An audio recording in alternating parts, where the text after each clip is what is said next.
स्वागत है साथियों। हिंदी साहित्य के संडे स्पेशल वाली जो हमारी बैच चल रही है यूपीजीडीसी के लिए, उसमें हमने अब तक पाश्चात्य काव्यशास्त्र के महत्वपूर्ण हिस्सों को कंप्लीट कर लिया हुआ है, जिसमें यूपीजीडीसी और यूपी हायर दोनों के पाठ्यक्रम में शामिल पाश्चात्य काव्यशास्त्र के महत्वपूर्ण अंश समाप्त हो चुके हैं। इसी क्रम में प्रतिदिन रविवार को जो हम संडे स्पेशल के प्रैक्टिस सेट करवाते हैं, उसमें पाश्चात्य काव्यशास्त्र से ही जुड़े हुए सारे प्रश्न यहाँ पर हम देखेंगे। पाश्चात्य काव्यशास्त्र से जुड़े हुए ये हिस्से आपको उत्तराखंड लेक्चरर की जो परीक्षा होने वाली है, प्रवक्ता परीक्षा, उसमें भी उतनी ही उपयोगी होगी। तो देखते हैं सबसे पहले आज का ये पहला प्रश्न इस टेस्ट सीरीज का। निम्नलिखित में से उदात्त का सहजात स्रोत यानी अंतरंग तत्व कौन सा है? उदात्तता का सिद्धांत लोंजाइनस का है, आप सभी जानते हैं। लोंजाइनस ने अपने उदात्तता के सिद्धांत में सहजात स्रोत के रूप में यानी आंतरिक तत्व के रूप में किसे माना है? ऑप्शन में है समुचित अलंकार योजना, दूसरा अभिजात पद रचना, तीसरा गरिमा और ऊंचाई का समग्र भाव, चौथा महान और उच्च विचारों के धारण की क्षमता। तो इसका सही उत्तर क्या होगा? तो यहाँ पे सहजात स्रोत यानी आंतरिक जो अंतरंग तत्व हैं, उसके रूप में लोंजाइनस ने माना है महान और उच्च विचारों के धारण की क्षमता। दरअसल लोंजाइनस ने कहा कि जो शुरुआत में जो उन्होंने 5 तत्व माने, 5 तत्व उदात्तता को सिद्ध करने में, उदात्तता को बनाए रखने में जो 5 स्रोतों की बात की, उनमें पहले नंबर पे महान और उच्च विचारों के धारण की क्षमता को उन्होंने बताया। दूसरे नंबर पे उन्होंने रखा प्रबल भावों का जो उच्छ्वास है, यानी प्रबल भावों की अभिव्यक्ति। तो भावों का प्रबलतम रूप जो है वो दूसरा तत्व उन्होंने उदात्तता का माना है। तो उन दोनों को यानी महान और उच्च विचारों के धारण की क्षमता और प्रबल भावावेग की अभिव्यक्ति, इन दोनों को उन्होंने सहजात स्रोत के रूप में रखा हुआ है। तो ध्यान रखेंगे, ये बहुत महत्वपूर्ण पॉइंट है। ये राजस्थान असिस्टेंट प्रोफेसर भर्ती परीक्षा में पूछा जा चुका प्रश्न है, तो इसे हमें ध्यान रखना है। दूसरा प्रश्न है अभिजात के विषय में असंगत कथन है।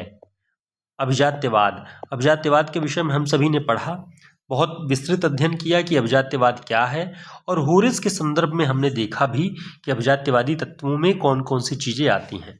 तो इसके विषय में असंगत कथन कौन सा है? ऑप्शन में है यह रूपात्मक ढांचे पर अधिक जोर देता है, दूसरा साहित्य में संगठन, अनुपात, संतुलन आदि की मांग करता है, तीसरा यह धारा कवित्व को ईश्वरीय प्रेरणा मानता है, चौथा यह साहित्य अध्ययन की व्यक्तिनिष्ठ दृष्टि है। तो कौन सा असंगत कथन है आपको पहचानना है। तो अभिजात्यवाद, जिसे शास्त्रीयतावाद के नाम से, क्लासिसिज्म के नाम से जाना जाता है, आप सभी जानते हैं। तो इसकी जो 3 विशेषताएं आप देखेंगे तो 1, 2 और 3, ये तीनों विशेषताएं अभिजात्यवाद के संदर्भ में सही हैं। ये जो चौथी है, यही एक बात गलत है अभिजात्यवाद के विषय में, क्योंकि अभिजात्यवाद कहता है कि साहित्य के अध्ययन की ये व्यक्तिवादी नहीं, वस्तुनिष्ठ दृष्टि है। ठीक है, तो अभिजात्यवाद साहित्य के अध्ययन की वस्तुनिष्ठ दृष्टि है, व्यक्तिनिष्ठ नहीं। बाकी इन 3 बातों को आपको बहुत अच्छे से ध्यान रखना है कि यह रूपात्मक ढांचे पर जोर देता है। जो साहित्य के रूप और शिल्प की बात होती है, तो रूप और शिल्प पर बहुत अधिक जोर देता है। साहित्य में संगठन, अनुपात, संतुलन आदि को इस बल देता है। अर्थात इसके कहने का तात्पर्य यह है कि साहित्य में हम किसी भी प्रकार से उसके संगठन की या उसमें अनुपात, कौन सा तत्व कितना होगा, हम इन सभी चीज़ों को इग्नोर नहीं कर सकते, उपेक्षित नहीं कर सकते। इसलिए ये बहुत ज़रूरी है कि संगठन भी हो, अनुपात का भी ध्यान रखा जाए और संतुलन भी रहे बराबर। तो ये भी इसकी विशेषता है। यह धारा ईश्वरीय प्रेरणा को मानती है कवित्व के लिए। तो जो भी अभिजात्यवादी या शास्त्रीयतावादी आपको विचारक मिलेंगे, वे सभी मानते हैं कि कवित्व के लिए ईश्वरीय प्रेरणा बहुत आवश्यक होती, चाहे वो प्लेटो हो, चाहे अरस्तु भी इसी तरीके से आप ले लें, लोंजाइनस को आप ले लेंगे या क्रोचे को भी आप लेंगे, तो ये सभी क्या करते हैं, इवन होरेस का नाम आता है, वो भी ये मानते हैं कि कवित्व के लिए ईश्वरीय प्रेरणा आवश्यक है। तो ये 3 बातें अभिजात्यवाद के संदर्भ में सही हैं, चौथी जो है वो गलत है। तो इस तरह से इसे ध्यान रखेंगे, बहुत महत्वपूर्ण पॉइंट है। अगला प्रश्न देखते हैं, उदात्त के पांचों स्रोतों का मूल तत्व लोन्जाइनस किसे मानते हैं? तो हमने कल ग्रुप में भी देखा, डिस्कशन के दौरान इन प्रश्नों को हम आपस में बातचीत कर रहे थे। जो लोग मौजूद थे वो देख रहे थे, जो नहीं मौजूद थे उनके लिए ये वीडियो क्लास भी है। साथ ही अन्य लोग जो तैयारी कर रहे हैं पाश्चात्य काव्य शास्त्र की, उनके लिए भी ये बहुत महत्वपूर्ण है कि उदात्त के 5 स्रोत माना है लोन्जाइनस ने, ये तो आपको तैयार रखना ही है। मूल तत्व किसे मानते हैं पांचों में, इसे बताना है। तो ये पांचों के मूल स्रोत क्या हैं, यानी ये पांचों किस पे डिपेंड करते हैं? ऑप्शन में है प्रतिभा, औचित्य, महान आत्मा, महान कवि। तो ध्यान रखेंगे, वो कहते हैं उदात्त के जो पांचों स्रोत हैं, इन सभी का जो मूल है वो है महान आत्मा। जो महान व्यक्तित्व का, महान आत्मा का जो कवि या रचनाकार या कलाकार होगा, उसी में उदात्त के ये पांचों तत्व पाए जा सकते हैं। इसलिए महान आत्मा का होना ही बहुत आवश्यक है उदात्तता के लिए। ध्यान रखेंगे, उदात्तता सिद्धांत के संदर्भ में ये बहुत महत्वपूर्ण प्रश्न है, और ये सारे प्रश्न आप देखेंगे कि किसी न किसी प्रतियोगी परीक्षा में पूछे जा चुके हैं।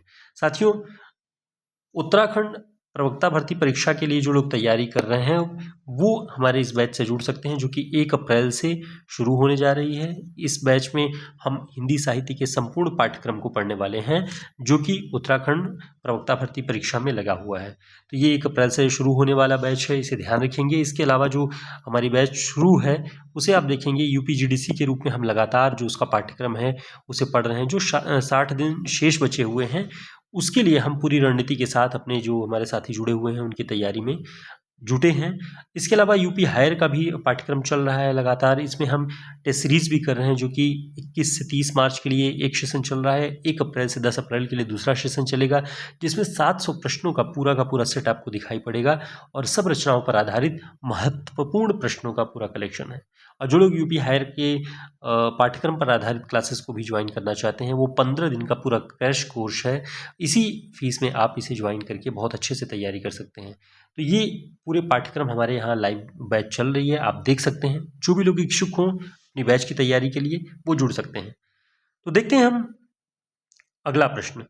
अगला प्रश्न है, लोन्जाइनस ने उदात्तता के सिद्धांत को उपर्युक्त किस रचना में अभिव्यक्त किया है? यानी लोन्जाइनस ने जो अपना उदात्तता का सिद्धांत बताया, वो सिद्धांत उनकी किस पुस्तक में मिलता है? ऑप्शन में है Republic, Peri Poietikes, Ars Poetica, Peri इप्सूस।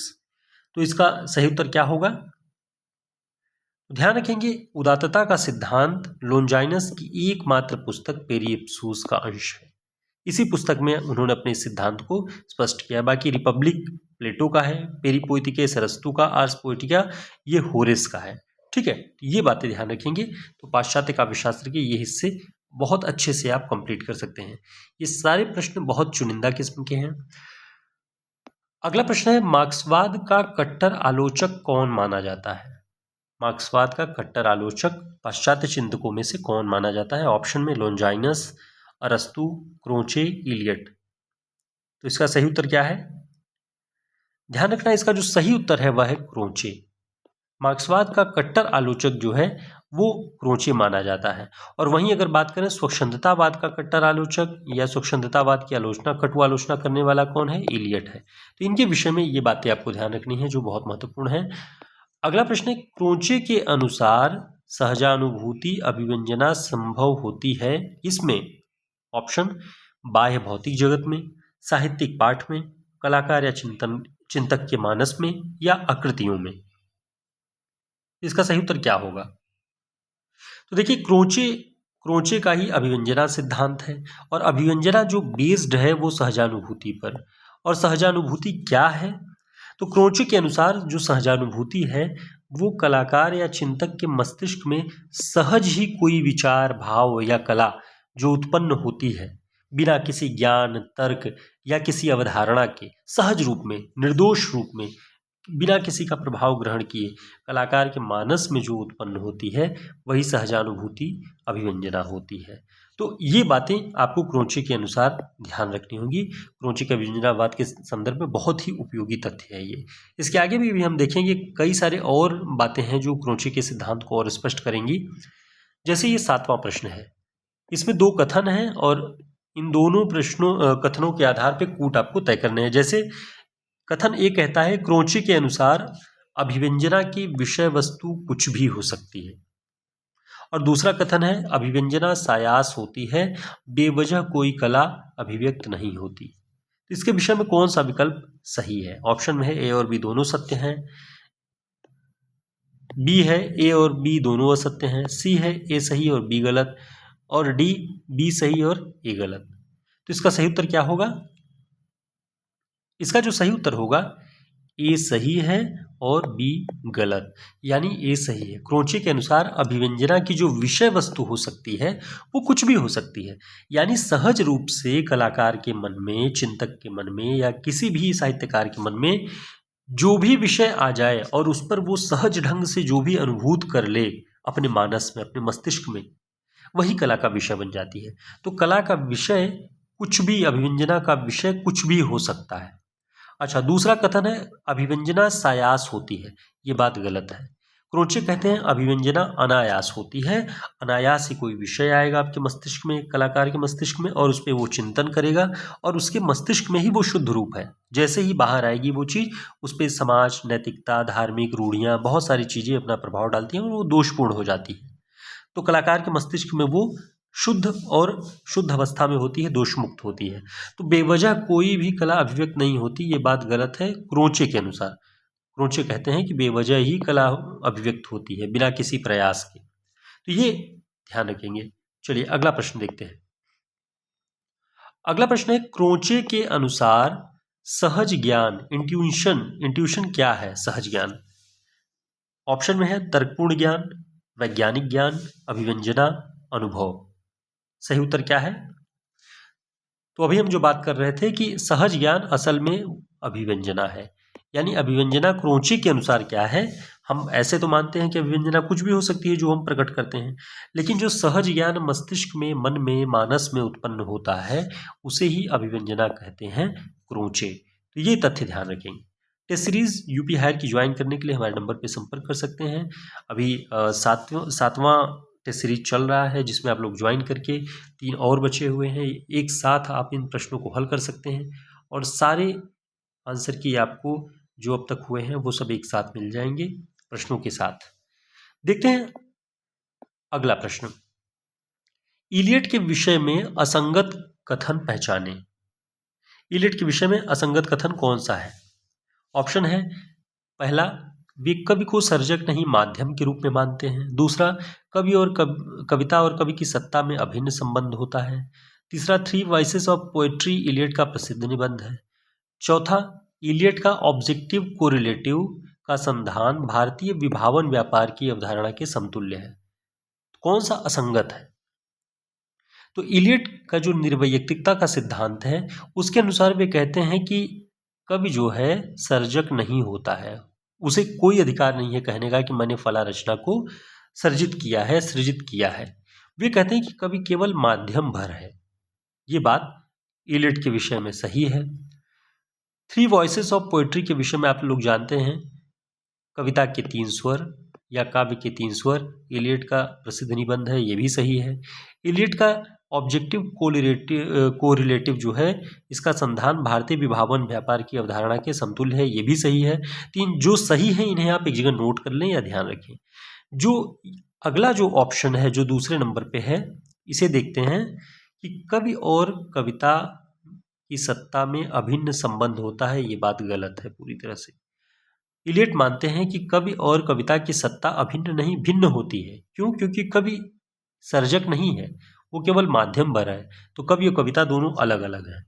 कवि लिखने के बाद रचना पर उसका कोई अधिकार नहीं रह जाता, ये इलियट के अनुसार है और यही निर्वैयक्तिकता का सिद्धांत है, वस्तुवादी दृष्टि है।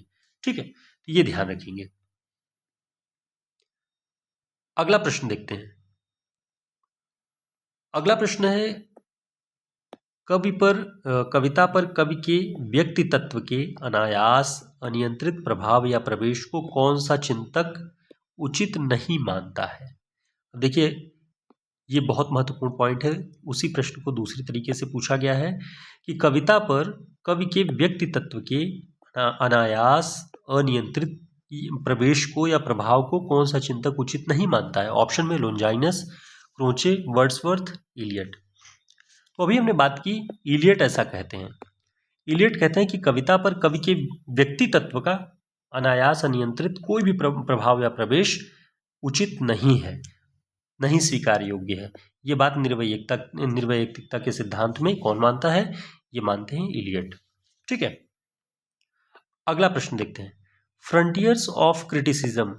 फ्रंटियर्स ऑफ क्रिटिसिज्म यानी आलोचना के सीमांत, ये रचना का नाम है। किस पाश्चात्य काव्यशास्त्री का प्रसिद्ध निबंध है?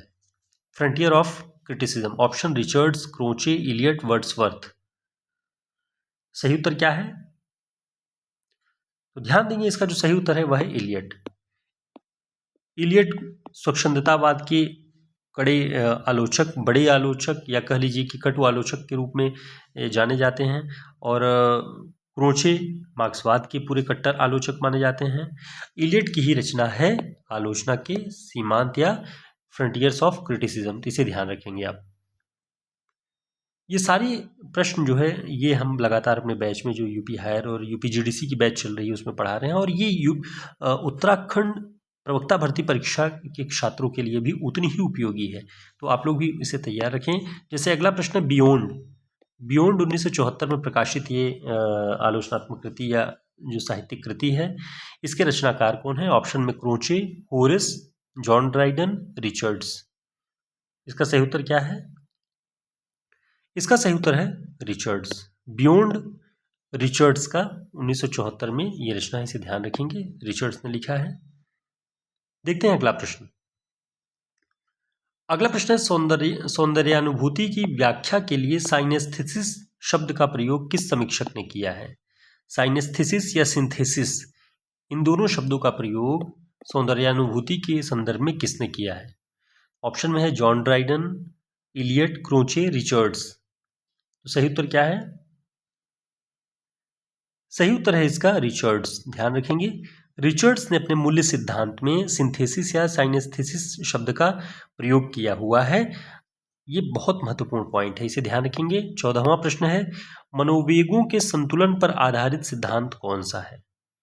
ऑप्शन में है कल्पना का सिद्धांत, मूल्य सिद्धांत, निर्वैयक्तिकता का सिद्धांत, अभिव्यंजनावाद। तो ध्यान रखेंगे, इसका जो सही उत्तर है यह है मूल्य सिद्धांत। रिचर्ड्स का मूल्य सिद्धांत कहता है कि मनोवेगों का सामरस्य या संतुलन ये कौन करता है? मूल्यों को जब इनके भीतर के जो संघर्ष हैं उनमें संतुलन स्थापित होता है तो मूल्यों का निर्माण होता है। ये मनोवेगों के संतुलन की बात किस में है? ये रिचर्ड्स के सिद्धांत में है, और इसी में ये साइनेस्थेसिस भी आपको ध्यान रखना है, ये भी रिचर्ड्स का ही है। ठीक है, देखते हैं अगला प्रश्न। ये संडे स्पेशल के रूप में लगातार जो हम अपने यूपी जीडीसी और यूपी हायर के पाठ्यक्रम को पढ़ा रहे हैं, उसमें हमने अब तक देखा पारिभाषिक शब्दावली, प्रमुख आलोचक और जो उनकी आलोचनात्मक मान्यताएं हैं, काव्य का खंड, गद्य का खंड, इतने हिस्से को हमने पढ़ लिया हुआ है। अब हम हिंदी भाषा के संदर्भ में प्रमुख हिंदी की संस्थाओं के विषय में ये सारी बातें और भारतीय काव्य शास्त्र को भी पढ़ेंगे। तो ये लगातार यूपी जीडीसी की बैच चलेगी, 60 दिनों का पूरा एकदम क्रैश कोर्स के रूप में इसे हम लगातार चलाएंगे। तो इससे जुड़ने के लिए हमारे नंबर पर संपर्क कर सकते हैं। देखते हैं अगला प्रश्न। आलोचक को मूल्यों का न्यायाधीश किसने कहा है? आलोचक को मूल्यों का न्यायाधीश किसने कहा है? ऑप्शन में है Homer, John Dryden, Richards, Eliot. इसका सही उत्तर क्या है? इसका जो सही उत्तर है रिचर्ड्स। मूल्यों का न्यायाधीश रिचर्ड्स ने कहा है, किसको? आलोचक को। अगला प्रश्न है ट्रेडिशन एंड इंडिविजुअल टैलेंट में किस काव्यशास्त्री ने कला को वस्तुनिष्ठ माना है? पहली बात तो आपको ध्यान रखना होगा यहाँ से, ट्रेडिशन एंड इंडिविजुअल टैलेंट, ठीक है, परंपरा और व्यक्तिगत प्रज्ञा के रूप में अगर देखें ये निबंध किसका है?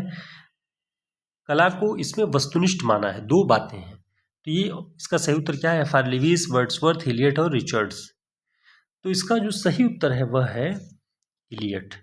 ये इलियट का एक बहुत प्रसिद्ध निबंध है, ट्रेडिशन एंड इंडिविजुअल टैलेंट, ठीक है, परंपरा के बोध को उन्होंने इस निबंध में समझाया हुआ है, और उसमें कला को वस्तुनिष्ठ माना है इलियट ने। ठीक है, ध्यान रखेंगे ये बात कि वस्तुनिष्ठ अपने इस निबंध में इलियट क्या मानते हैं? वस्तुनिष्ठ मानते हैं कला को। अगला प्रश्न है कॉलरिज के अनुसार कौन सी कल्पना उच्च स्थान के योग्य है? उच्च स्थान पाने योग्य कौन सी कल्पना है कॉलरिज के अनुसार? तो कॉलरिज का कल्पना सिद्धांत है, आप सभी जानते हैं। ऑप्शन में है मूल कल्पना, गौड़ कल्पना, ललित कल्पना, पुनराख्यान।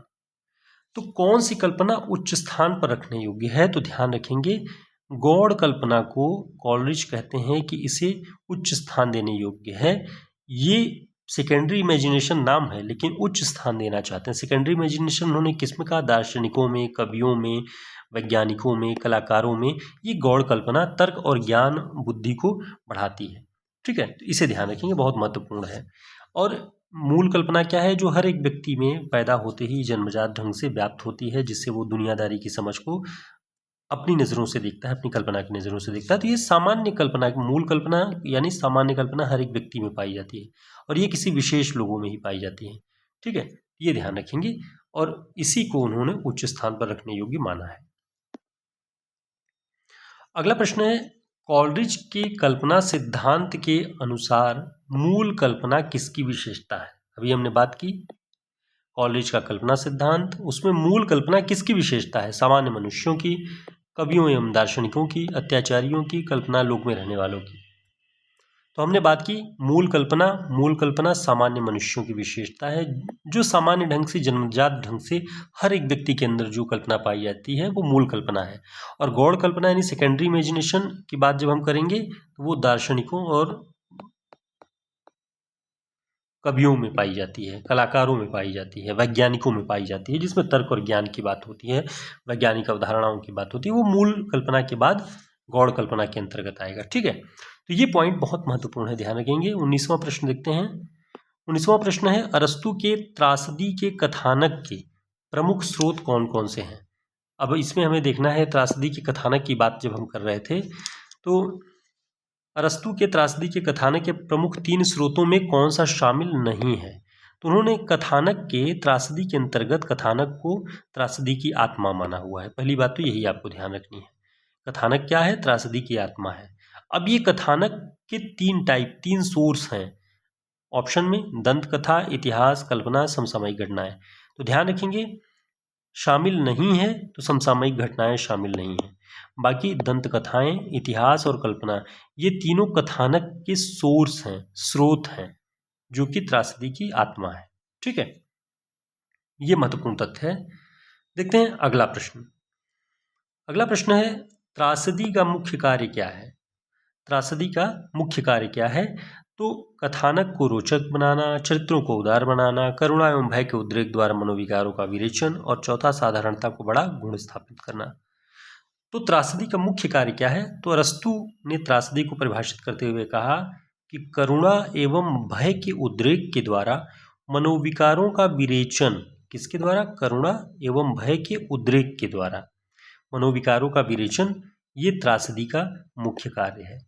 तो साथियों, ये सारे महत्वपूर्ण प्रश्न हम देख रहे थे अपनी इस क्लास में, जो कि हमने यूपी जीडीसी के लिए और यूपी हायर के बैच में हमने पढ़ा था।